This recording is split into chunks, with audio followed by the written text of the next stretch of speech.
Keluaran 12 ayat 21-27. Lalu Musa memanggil semua tua-tua Israel serta berkata kepada mereka, "Pergilah, ambillah kambing domba untuk kaummu dan sembelihlah anak domba Paskah. Kemudian kamu harus mengambil seikat hisop dan mencelupkannya ke dalam darah yang ada dalam sebuah pasu. Dan darah itu harus kamu sapukan pada ambang atas dan pada kedua tiang pintu. Seorang pun dari kamu tidak boleh keluar pintu rumahnya sampai pagi." Ayat 23.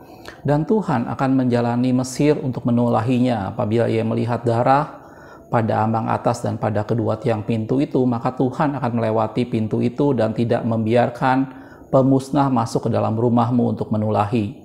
Ayat 24. Kamu harus memegang ini sebagai ketetapan sampai selama-lamanya bagimu dan bagi anak-anakmu.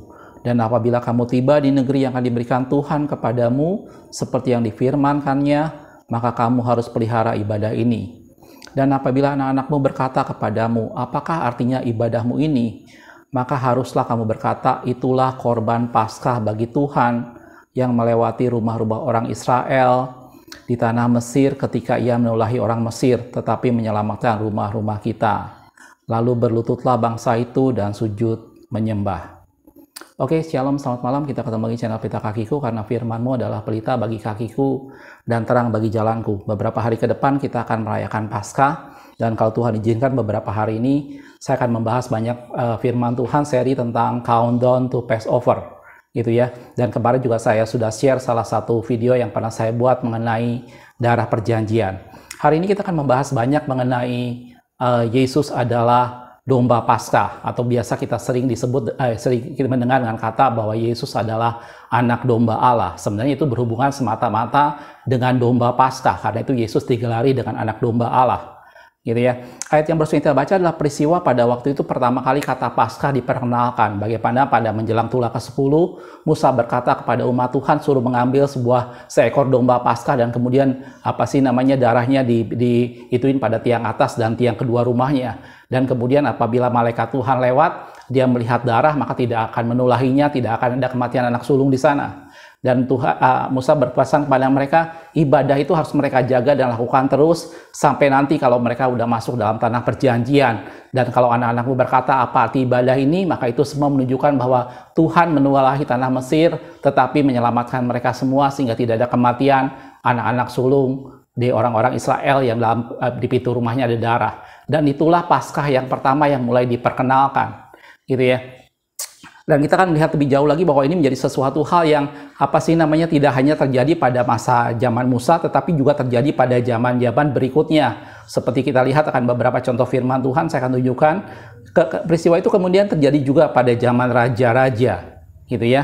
Dalam 2 Raja-Raja 23 ayat 22-23 dikatakan, "Sebab tidak pernah lagi dirayakan Paskah seperti itu sejak zaman para hakim yang memerintah atas Israel dan sepanjang zaman raja-raja Israel dan raja-raja Yehuda."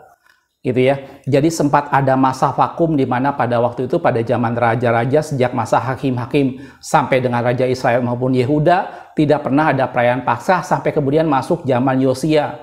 Karena itu Anda tidak pernah mendengar atau tidak pernah membaca bagaimana Daud merayakan Paskah.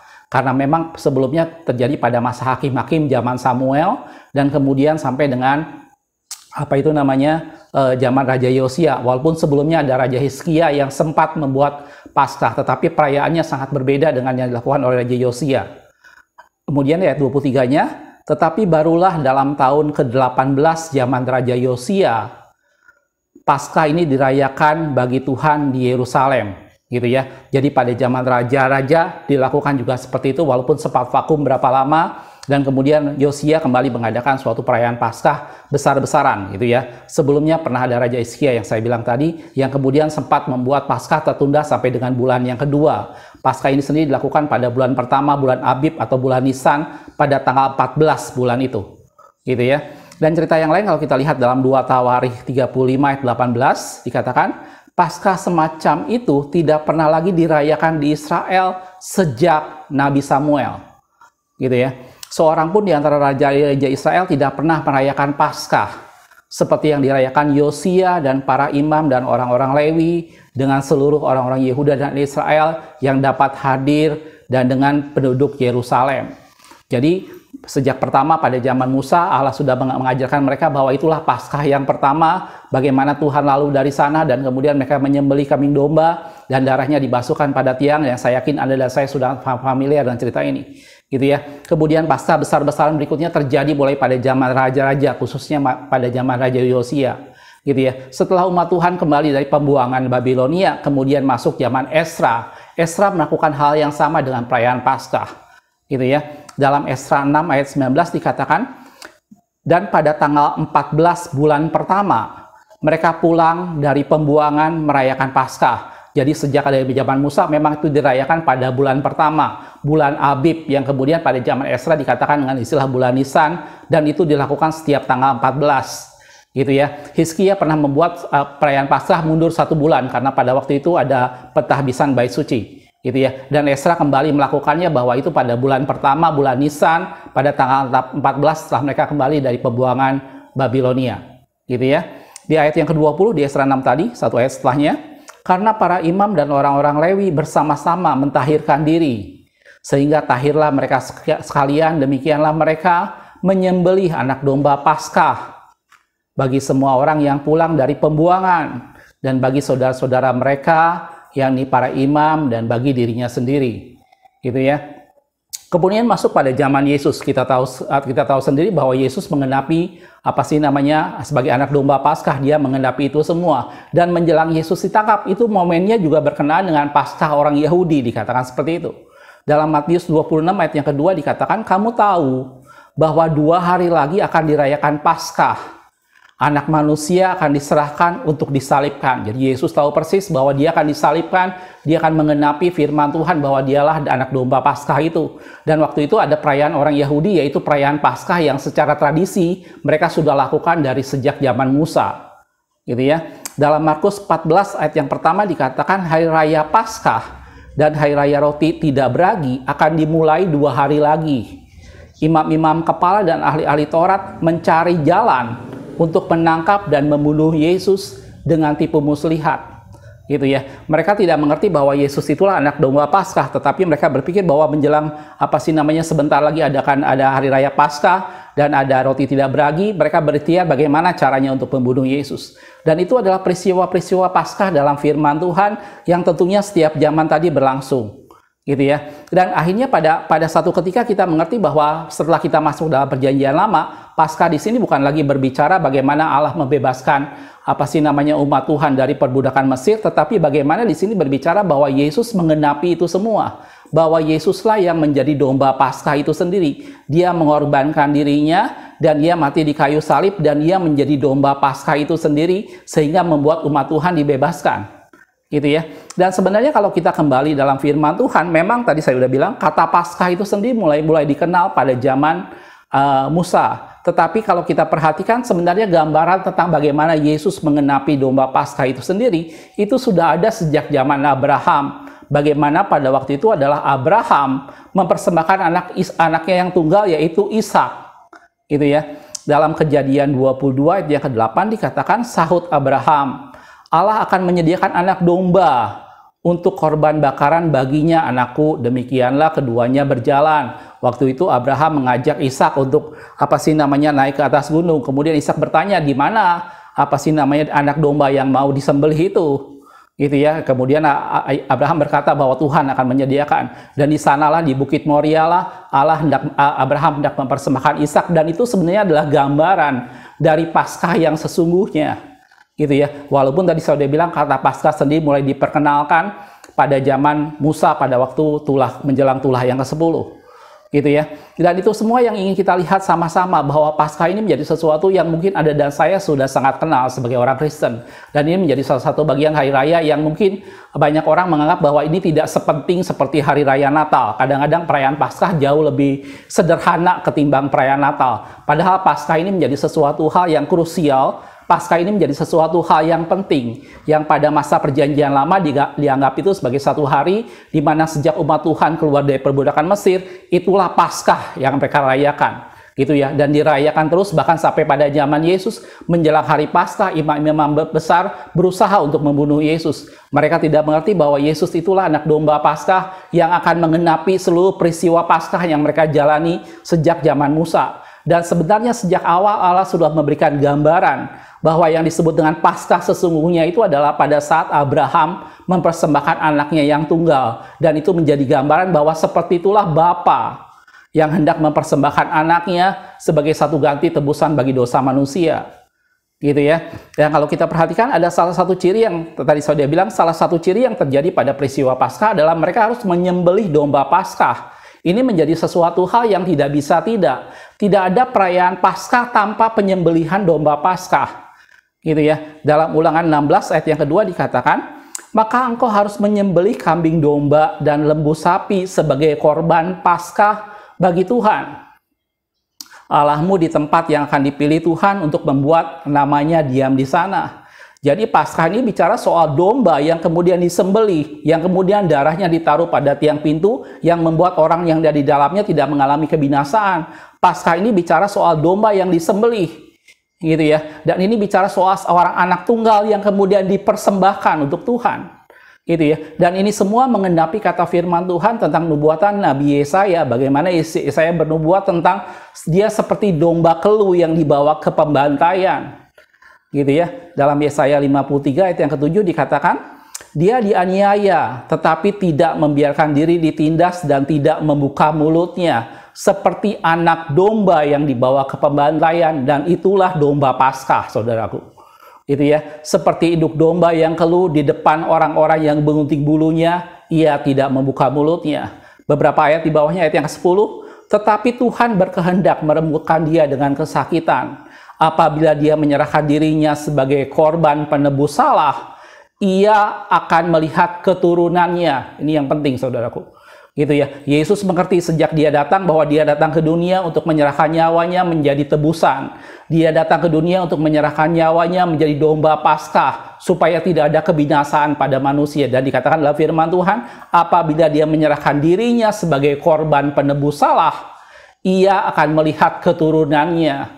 Supaya setelah Yesus menyerahkan dirinya, maka dia akan melihat keturunan-keturunan ilahi.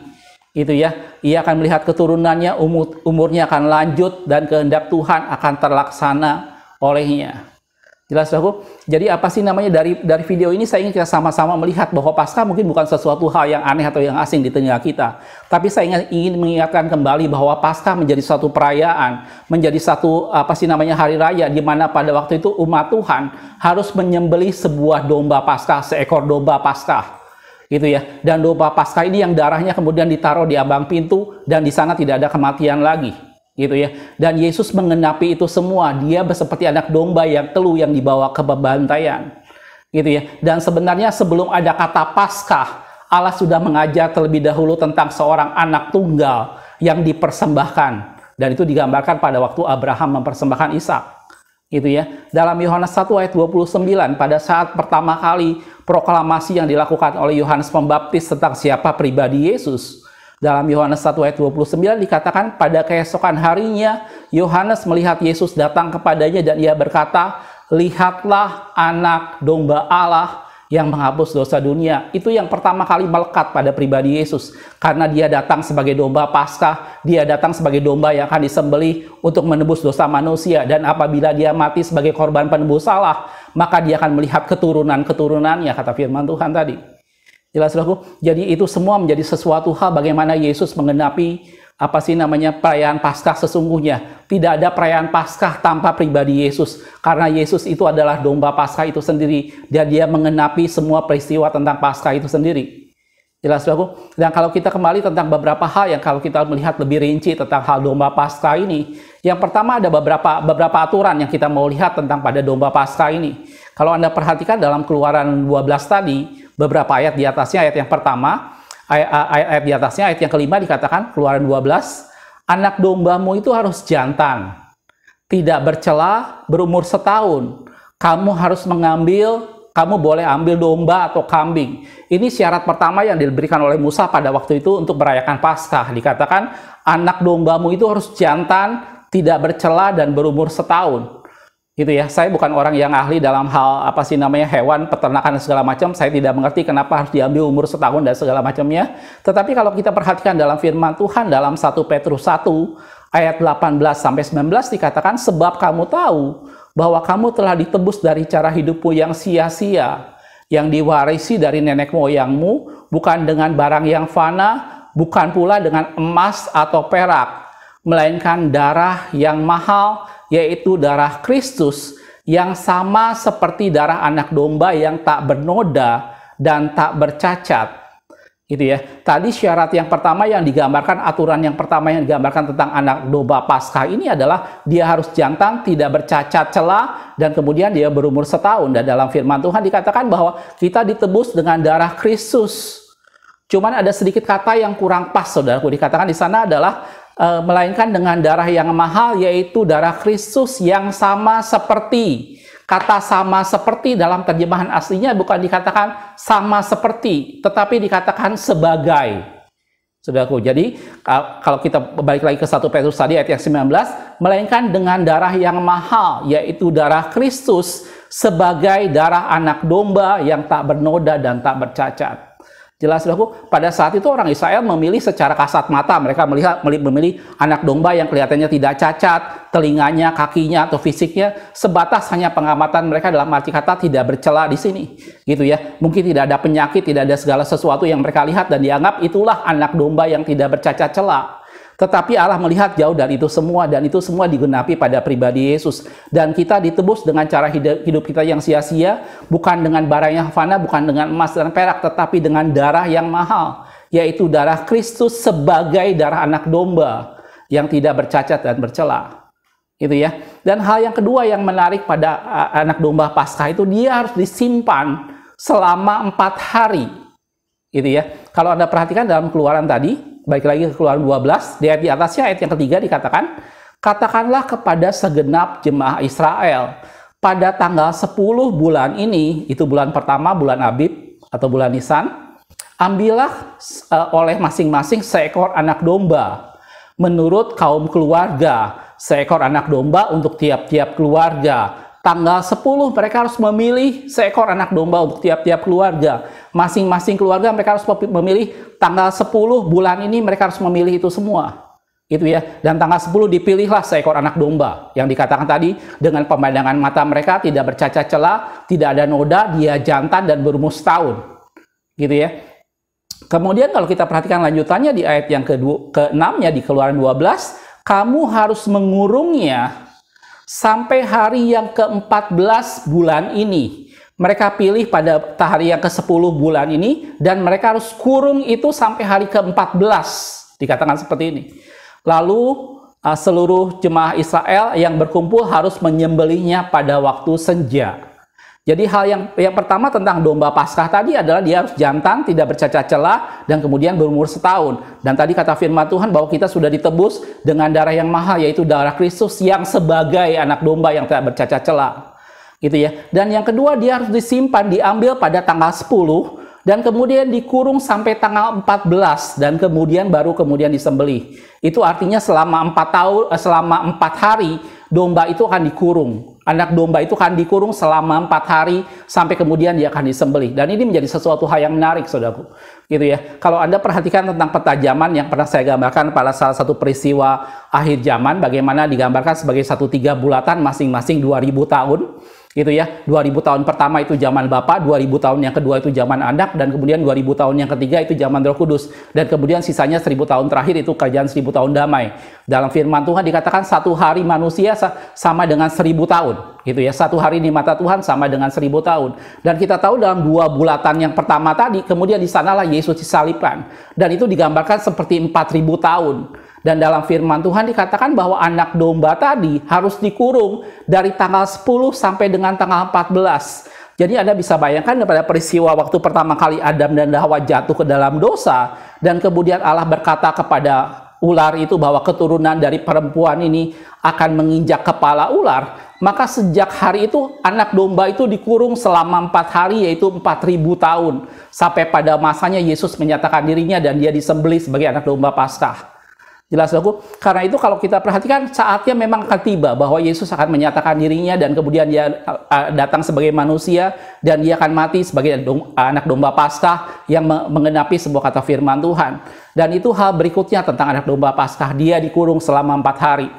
Gitu ya. Jadi kalau Anda perhatikan petajaman yang saya gambarkan, setelah 2000 tahun yang pertama dan 2000 tahun yang kedua, di sanalah ada masuk ke diaman Roh Kudus dan sebelumnya Yesus disalibkan di sana. Jelas saudaraku, lebih jelasnya silahkan Anda lihat petajaman yang dalam banyak video saya sering gambarkan. Jelas saudaraku, itulah beberapa hal yang saya ingin tekankan mengenai beberapa saat menjelang Paskah ini. Pertama, kita melihat bahwa Paskah ini menjadi sesuatu hal yang sejak zaman Musa sudah dirayakan, kemudian zaman raja-raja, kemudian pada zaman Esra setelah pembuangan dari Babilonia, dan pada zaman Yesus pun mereka tidak mengerti bahwa Yesus itu adalah anak domba Paskah dan mereka tetap merayakan Paskah. Gitu ya. Dan kemudian Yesus menggenapi semuanya itu bahwa Yesus itulah anak domba Paskah yang mati menebus kita semua, dan dia digambarkan seperti anak domba yang keluh yang dibawa kepada pembantaian. Dan Yohanes pertama kali memproklamirkan pribadi Yesus sebagai inilah anak domba Allah yang menanggung dosa manusia. Jelas aku. Dan hal-hal yang Alkitab gambarkan tentang domba Paskah tadi, dia harus jantan, kemudian tidak bercacat celah dan berumur setahun. Dan itu digambarkan bahwa seperti itulah darah Yesus menebus kita sebagai gambaran sebagai darah anak domba yang tak bercacat celah. Dan kemudian dia disimpan 4 hari lamanya. Diambil tanggal 10, dikurung sampai dengan tanggal 14. Dan tanggal 14 pada waktu petang, kemudian itulah mereka mulai domba itu kemudian mulai disembelih. Dan kalau kita lihat peristiwanya, Yesus mati kurang lebih sore-sore seperti itu juga. Gitu ya. Dan itu digambarkan bahwa sejak Adam dan Hawa, Yesus sudah dipersiapkan selama 4000 tahun. Itu digambarkan seperti 4 hari itu semua. Dan sebenarnya di balik semua cerita Paskah yang tadi kita dengar, Allah sudah gambarkan terlebih dahulu melalui Abraham, bagaimana Allah menyuruh Abraham mempersembahkan anaknya yang tunggal. Jelas saudaraku. Dan kalau kita lanjutkan sekarang dengan cerita Paskah ini, apa yang terjadi setelah Paskah? Gitu ya. Peristiwa apa saja yang kemudian mengikuti peristiwa Paskah, gitu ya. Dalam Keluaran 12 tadi, ayat yang 17 saya akan ambil dari sana. Jadi kamu harus tetap merayakan hari raya roti yang tidak beragi. Sebab tepat hari itu aku akan membawa pasukan-pasukanmu keluar dari Mesir. Maka haruslah kamu merayakan ini turun-temurun, itulah suatu ketetapan untuk selama-lamanya. Gitu ya. Hal berikutnya yang terjadi setelah Paskah adalah mereka merayakan hari raya roti tidak beragi. Paskah itu sendiri ditandai dengan mereka menyembelih korban Paskah, dan kemudian esok harinya mereka selama 7 hari makan roti yang tidak beragi. Gitu ya. Di Keluaran 12 tadi, di ayat 18 dan 19 di bawahnya, dalam bulan pertama pada hari yang ke-14, bulan itu pada waktu petang, kamu makanlah roti yang tidak beragi. Sampai kepada hari yang ke-21 bulan itu, pada waktu petang, 7 hari lamanya, tidak boleh ada ragi di rumahmu. Sebab setiap orang yang makan sesuatu yang beragi, ia harus dilenyapkan di antara jemaah Israel. Baik orang asing, baik ia orang asli. Gitu ya. Hal yang berikutnya yang tidak pernah lepas dari perayaan Paskah sebenarnya adalah roti tidak beragi yang mereka harus lakukan, bahwa tanggal 14 petang setelah mereka merayakan Paskah, mereka harus makan roti tidak beragi selama 7 hari sampai dengan tanggal 21 kata firman Tuhan. Dan tidak boleh ada ragi di rumah mereka. Dan kalau ada ragi di sana dikatakan maka dia harus dilenyapkan dari jemaah Israel, baik dia orang Israel asli maupun orang asing, dikatakan dalam firman Tuhan. Gitu ya. Dan kalau kita lihat dalam Lukas 22 ayat yang ke-7 dikatakan, maka tibalah hari raya roti tidak beragi, yaitu hari di mana orang harus menyembelih domba Paskah. Jadi Paskah dengan roti tidak beragi menjadi sesuatu yang sangat erat kaitannya. Gitu ya. Perayaan Paskah ditandai dengan penyembelihan domba Paskah yang tidak lain menjadi gambaran bahwa itulah pribadi Yesus sendiri yang mati dan menebus kita semua. Dan kelanjutannya selama 7 hari mereka tidak boleh makan roti yang beragi, harus makan roti yang tidak beragi, dan tidak boleh ada ragi di rumah mereka. Gitu ya. Dan kalau kita bicara tentang ragi, saya pernah membahas dalam beberapa video tentang bagaimana Yesus mengajarkan murid-muridnya tentang ragi. Dan itu sama sekali bukan bicara soal ragi roti, tetapi itu digambarkan tentang ragi orang Farisi dan ragi orang Saduki. Dan Paulus pernah memberikan satu hal yang lain tentang hal ragi ini. Dalam 1 Korintus 5 ayat yang ke-7 sampai ke-8 dikatakan, buanglah ragi lama itu supaya kamu menjadi adonan yang baru. Sebab kamu memang tidak beragi.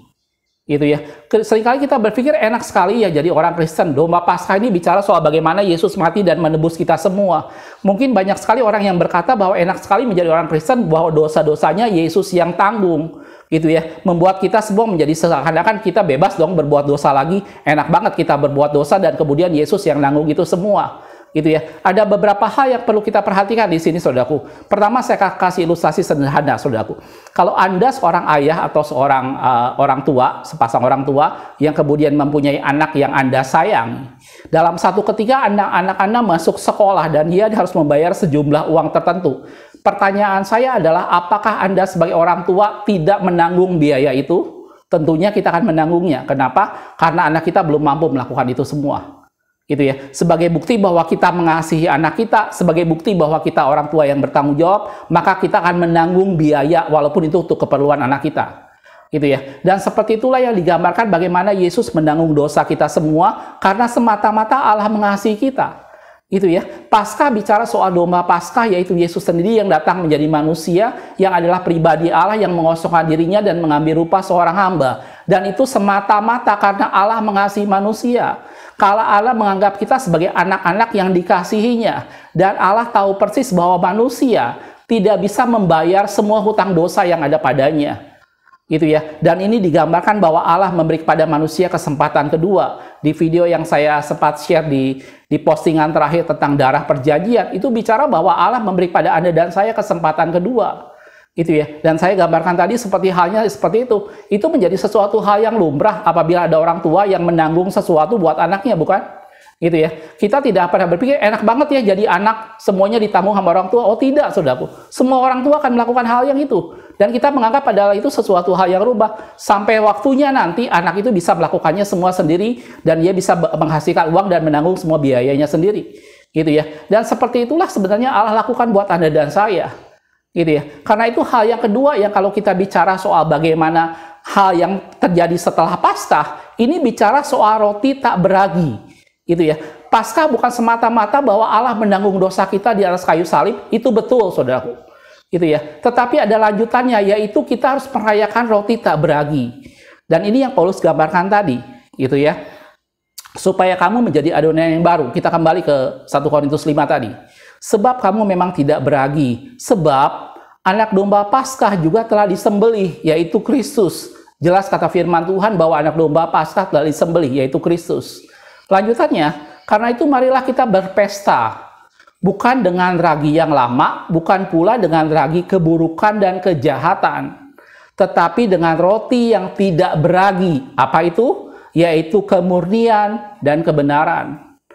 Gitu ya. Jadi Paskah harus ditindaklanjuti dengan kehidupan yang benar di hadapan Tuhan. Paskah harus dilanjuti dengan roti yang tidak beragi, yaitu bagaimana kita hidup dalam kebenaran.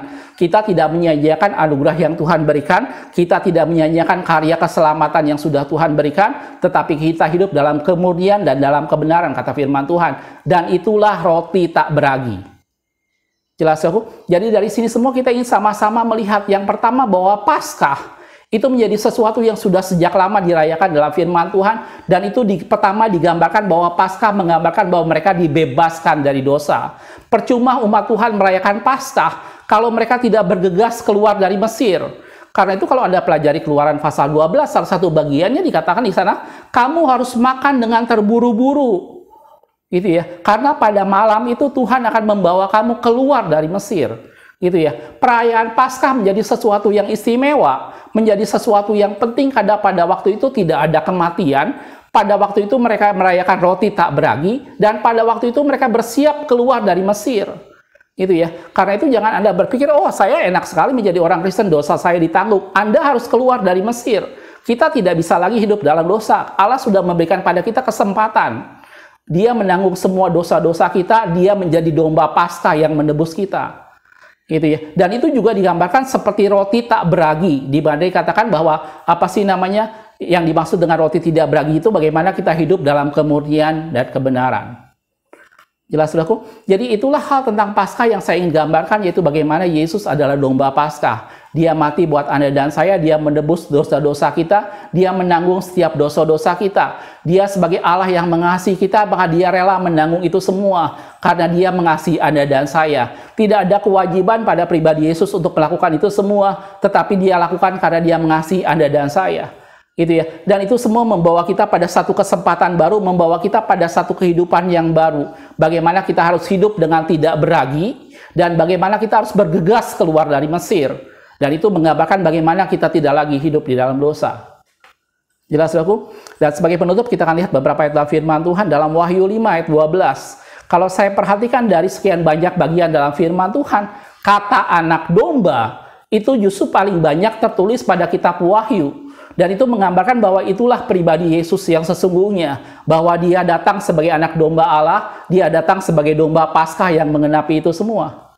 Gitu kan? Wahyu 5 ayat 12 dikatakan, katanya dengan suara nyaring, anak domba yang disembelih itu layak untuk menerima kuasa, dan kekayaan, dan hikmat, dan kekuatan, dan hormat, dan kemuliaan, dan puji-pujian. Wahyu 21 ayat 22, saya ambil beberapa contoh dalam kitab Wahyu. Dan aku tidak melihat bait suci di dalamnya. Yohanes bilang, aku tidak melihat bait suci di dalamnya. Sebab Allah, Tuhan yang Maha Kuasa adalah bait sucinya. Saya pernah menggambarkan dalam satu video bagaimana tabernakel atau bait suci yang sesungguhnya itu adalah pribadi Yesus itu sendiri, gitu ya. Dan Musa di atas gunung membuat tabernakel persis yang diperlihatkan Tuhan di surga, yang tidak lain adalah pribadi Yesus sendiri. Dan Yohanes tadi menggambarkan bahwa di surga dia tidak melihat bait suci, gitu ya. Sebab Allah yang Maha Kuasa itulah bait sucinya. Demikian juga anak domba itu, gitu ya. Wahyu 21 ayat 27 dikatakan, tetapi tidak akan masuk ke dalamnya sesuatu yang najis, atau orang yang melakukan kekejian atau dusta, tetapi hanya mereka yang namanya tertulis dalam kitab kehidupan anak domba itu. Pada Yesus ada yang namanya kitab kehidupan anak domba, karena dialah anak domba yang disembelih, dialah anak domba Paskah itu sendiri, dan dia mempunyai kitab kehidupan. Dan dalam kitab kehidupan itu tertulis nama-nama yang akan masuk dalam perjamuan kawin anak domba. Jelas, saudaraku? Nah, dari ini semua saya ingin sama-sama mengingatkan kembali bahwa kalau kita bicara Paskah, kita tidak hanya sekedar bicara bahwa ini salah satu ritual keagamaan atau ini menjadi sesuatu hal bagaimana Yesus telah mati buat kita 2000 tahun yang lalu dan dia menanggung dosa-dosa kita. Itu betul dan itu sama sekali tidak salah, saudaraku. Tetapi saya ingin kita melihat sama-sama bahwa Yesus itulah domba Paskah itu sendiri dan dia digelari dengan anak domba Allah, dan dia datang untuk menebus kita, dan dia datang untuk mengenapi semua kata firman Tuhan tentang domba Paskah itu sendiri, dan digambarkan menjadi satu pribadi yang harus jantan, tidak bercacat celah, dan dikatakan berumur setahun, dan dia disimpan 4 hari lamanya. Dia ambil tanggal 10 dan dia dikurung sampai dengan tanggal 14 kata firman Tuhan, dan itu semua digenapi pada pribadi Yesus, bagaimana Yesus sejak mulai Adam dan Hawa jatuh ke dalam dosa sampai dengan 4000 tahun kemudian dinyatakan dirinya, dan kemudian Yesus mati disalib buat Anda dan saya. Gitu ya. Tetapi ingat, saudaraku, kalau kita bicara Paskah, kita boleh datang dengan ucapan syukur bagaimana Anda dan saya dosa-dosa kita diampuni. Tanpa Paskah tidak ada pengampunan dosa, saudaraku. Darah anak domba tidak bisa menghapus dosa, tetapi darah Yesus itulah yang menghapus dosa Anda dan saya.